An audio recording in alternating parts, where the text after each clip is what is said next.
Well, a very warm welcome to everyone. This is 6 minutes a day, a journey to your higher self. I'm so excited you're here. My name is Justin.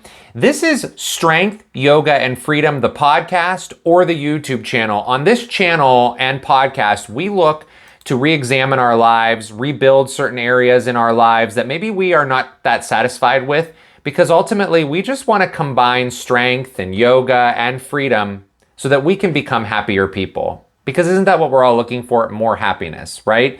So let's talk about where we are in this program, this 6 minutes a day program.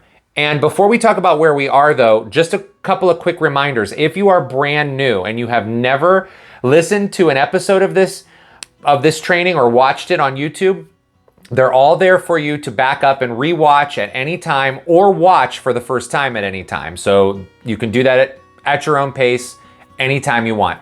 And another reminder I have for you is we now have an email list, so you can join the email list via the link in the description so that you can be the first to know when new material is coming out on the podcast. Once this program is over, we're going to be continuing the podcast on in different ways and formats. So if you want to know what's coming out on that, please join the email list. And also if you want to take free yoga classes with me on the YouTube version, the YouTube channel, you will be the first to know as well by joining that email list. And you can also subscribe to the YouTube channel. And I appreciate all of that support from every one of you. So back to where we are in this program. The first half of the program focused all on self-discovery. What's going on inside of ourselves? What can we do to make some changes to move forward? Now we're talking about dealing with other people. Because once we've gotten ourselves to a point where we're really starting to work through all the self-love that's all in here that we can tap into, we take that self-love out with us into the world so that we can spread it to everyone else and make it as contagious as possible, because that's what we all need right now. More love, more happiness, more joy.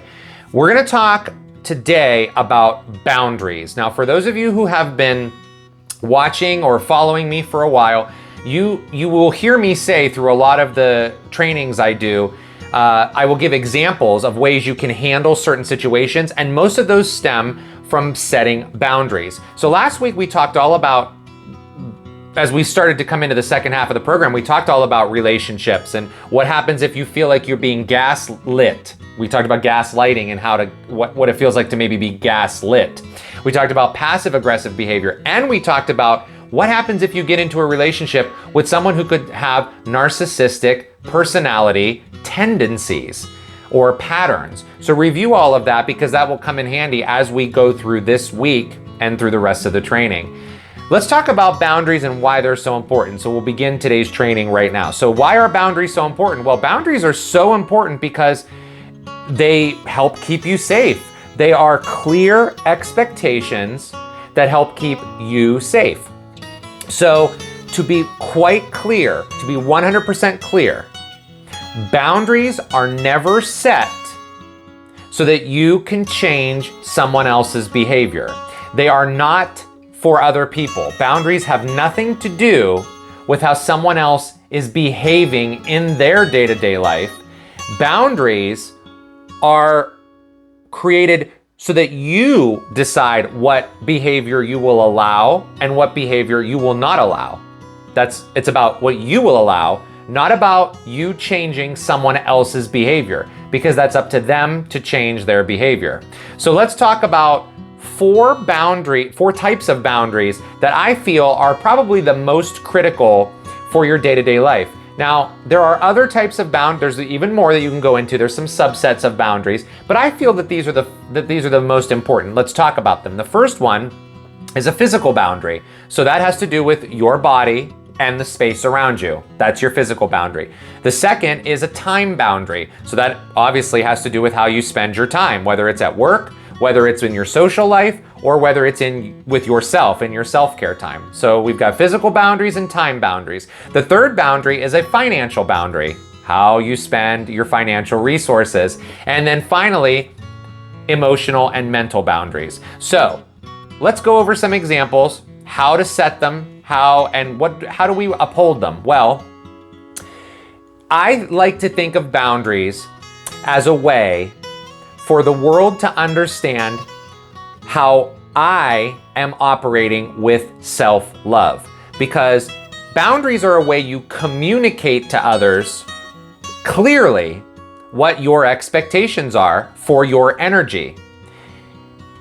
Boundaries have nothing to do with you setting rules for someone else's energy to change in certain situations. We are not here to change others. We are only here to talk about what we will or will not allow. So let's talk about the first one with physical boundaries. Let's say you're in your home and you have a rule in your home that there is no alcohol in your home. And you have a friend who comes to your home and brings alcohol. An example of setting a boundary around that would be something like this. I'm going to read it to you. I want you to come over, but not if you bring alcohol with you, as we do not allow alcohol in this house. So you are more than welcome to come, but please do not bring alcohol with you. So you are just communicating what you will allow in your home. You have every right. It's your home. Another example of that would be your body. Let's say you are a person who does not like to hug other people. You may say to someone who wants to hug you or tries to hug you, you may say, I do not hug, but I am so glad to meet you. That's all. That's it. One and done. If the boundary gets challenged, you repeat the boundary again. As I mentioned, I do not hug, but it's so great to meet you. That's how you uphold it. Second one, time boundaries. Let's say you're at work. Let me give you a work example. And you're talking about a boss who maybe expects you to respond to an email just like that, lickety split, and you're off or you're on vacation. You could say, I am more than happy to respond to those emails, and I will be doing that first thing in the morning when I begin my workday. You're setting an expectation that that's when you answer emails, when you start your workday. Another one for time boundaries is if someone is keeping you waiting all the time and you notice a pattern of late behavior. You're waiting and then someone always shows up late. You may say, listen, I don't allow myself to be kept waiting, and I would love to spend time with you, but not if you are not able to arrive on time. That's another one. You're saying, I am not going to be kept waiting here because my time is valuable.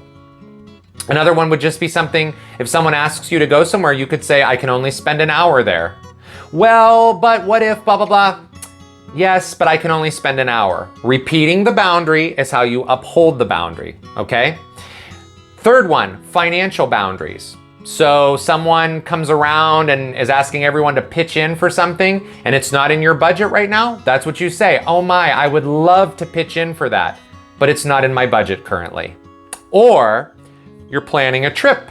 Maybe you would say, I want to go on this trip, but we will all need to pitch in order for me to be able to attend. So let's discuss how the funding for the trip will work. Lastly, emotional boundaries. So let's talk about if someone's upset. And I talked about this in a previous video, so this may be a refresh or a repeat for some of you. But if someone's upset, one of my favorite things to say is, I can see that you are upset. But when you're speaking in that tone, with that language, or with name calling, it causes me to feel incredibly uncomfortable. Therefore, we can pick up this conversation when you stop speaking to me like that. And if the language continues, repeat it again.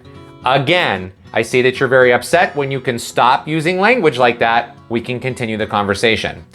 If you are not in a place where you can listen to, because sometimes that happens where someone is unloading on you emotionally and you may not be in a good place for it, it's okay to say to someone with this boundary, I'm not in a place to handle all of that information right now, but I do want to talk to you about it. Can we please revisit that later? And then finally, what if you hear a bunch of gossiping and you don't like to gossip? You may say, I do want to talk to you and I love talking with you, but if it's going to include gossiping, I cannot participate in that conversation. That's it. Now, there's one thing I want to leave you with after all those examples. You notice in the examples I was given when it comes to boundaries, that almost all of them were, I want to. I used the phrase, I want to. Let me back up with the one I just used with gossip. I want to talk to you. I want to have a conversation with you. I enjoy our time together, but not like this. My friends, that's a nice way to set boundaries. I want to, but not like this. I want to go on vacation, but not if I'm going to pay for the whole vacation. Therefore, we need to talk about how to split it up. And it's important to stay with the same phrasing and the same statement over and over again because you're upholding the boundary. Remember, boundaries are about you. They are not about changing someone else's behavior. I cannot say that enough. I think sometimes we get miscommunication when we hear about boundaries from all over the place. And we hear about, well, you gotta set boundaries because that way people will just learn to change the way they behave and you're gonna go ahead and help them to change. No, that's not how boundaries work. Boundaries are only there for you because you respect yourself enough. You respect your home, your family, your relationships, your business, whatever it is. That's why you set boundaries. They are for you. And if someone continually crosses boundaries, that's when it's time to reevaluate the relationship and then see where that goes from there. So the next 2 days of training are going to be spent talking about dealing with people at work. What a great segue going from boundaries and into work, because that's important. Boundaries going into workplace settings, so critical.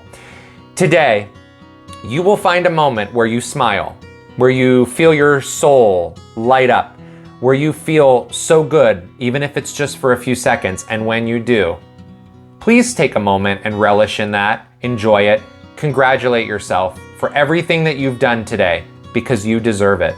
I will see you in tomorrow's training where we start talking about working and work relationships. Take care, everybody.